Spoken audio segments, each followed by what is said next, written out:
Now, it's time to take a look at what's grabbing headlines here in France today with Florence Fillon. Good morning. Now, you're very much the French politics specialist at the moment. And guess what? We've got a new fake job scandal for you. How's that playing out in the papers? Well, as you can imagine, it's top news. This is Bruno Roux. So he resigned yesterday as Interior Minister. Let's start with 20 minutes. They have a spectacular pun today. Le roue de l'infortune. Now, la roue de la fortune is the wheel of fortune. So this is the wheel of misfortune, I guess you could say. So this week it emerged that Bruno Roux had hired his two daughters as parliamentary aides when they were teenagers for pretty cushy summer jobs. They were giving 24 short-term contracts, these are called CDDs in France, between 2009 and 2016 when he was an MP. And they were paid, get ready for it, 55,000 euros, this is public money of course, over 7 years. So it's a pretty cushy summer job. I wish I'd had a summer job like that when I was a teenager. Indeed, even over 7 years, that's an enormous amount of money. This scandal, I'm sure our viewers will be sensing those echoes themselves. It really mirrors, in a way, the scandal that's enveloped François Fillon, the presidential candidate. However, François Fillon refusing to sort of back down, give in to all of this, whereas Bruno Roux, he's out of the cabinet. It was about 24 hours after it broke, It was less than wasn't it? 24 hours. And so a lot of papers are saying that what the socialist government is trying to do here is set the example, show what should happen when this kind of scandal emerges. You can see it here on the front page of Libération, the left-wing paper. Lui, il s'en va. He leaves. He goes away. So it's kind of a message for François Fillon, a way, I guess, of showing the stark contrast with the Fillon scandal compared to the Roux scandal. Indeed. Well, François Fillon has drawn so much criticism, hasn't he, for staying in the presidential race despite being placed under formal investigation over those allegations.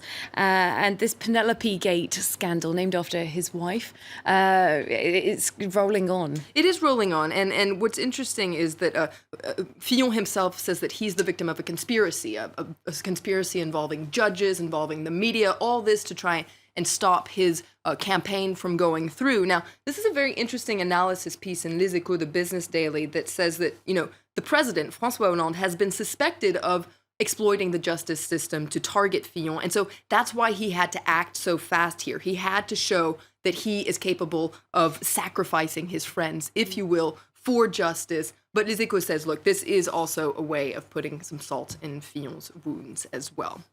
Well, the president might be trying to set an example, but his presidency has been marked by quite a few scandals. Just 7 months after his election, there was that bombshell, the Jérôme Cahuzac affair. You might remember the man who was in charge of tracking down tax evaders, who himself, it emerged, was evading taxes. Didn't have far to go to find one, did he? Exactly. Just look in the mirror. You can see here L'Humanité, the communist paper, looking at something that François Hollande had promised to do before he was elected. He had promised to be the president of an exemplary republic, but this latest Le Roux scandal is really tarnishing what's been a pretty dark term. But 1 month from the presidential election, scandals are really once again stealing the spotlight. If we take a look at the front page of L'Opinion, they're talking about how there's kind of a scandal virus that's taken over the election, making the elite look really bad, the political elite look bad. And you can see this cartoon here involving François Fillon. One of his aides is telling him what's going on. He's saying that Le Roux, his daughters are suspected of these fake jobs at the National Assembly. You can see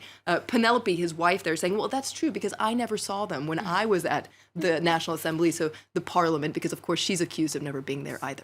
Indeed. Well, in Le Monde, that broadsheet daily, it seems there are more revelations about the Fillon scandal. That's right. These are investigators who are looking into this scandal. Well, they've actually decided to expand their probe to suspected aggravated fraud, forgery, and falsifications of documents. You can see it here on Le Monde's website. Essentially, investigators suspect Fillon and his wife Penelope of forging documents to try and justify that salary she received, those about 700,000 euros that she received for that alleged fake job at the parliament. And we've just got time to show our viewers the front page of the Canard Enchainé newspaper, which broke the original Penelope Gate.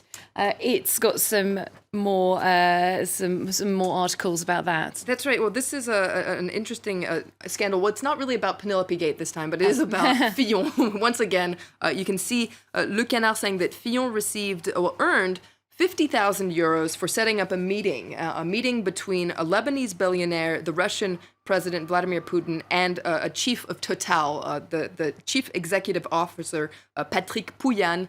This meeting took place in 2015. Now, Vladimir Putin's team says, no, this didn't happen. But what's interesting is it really brings to light Fillon's relationship with Vladimir Putin. He's often said that he admires Vladimir Putin and would like to have a closer relationship with Russia. This has ruffled some feathers here in France.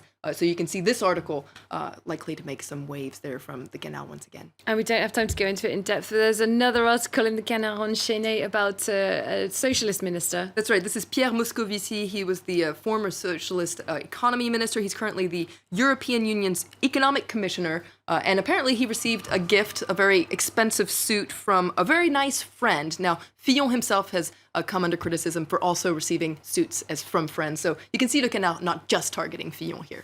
I'd love it if my friends gave me suits. I want some suits too. That's another story. Thanks very much, Flo Villamino, who'll be back with the international papers later on.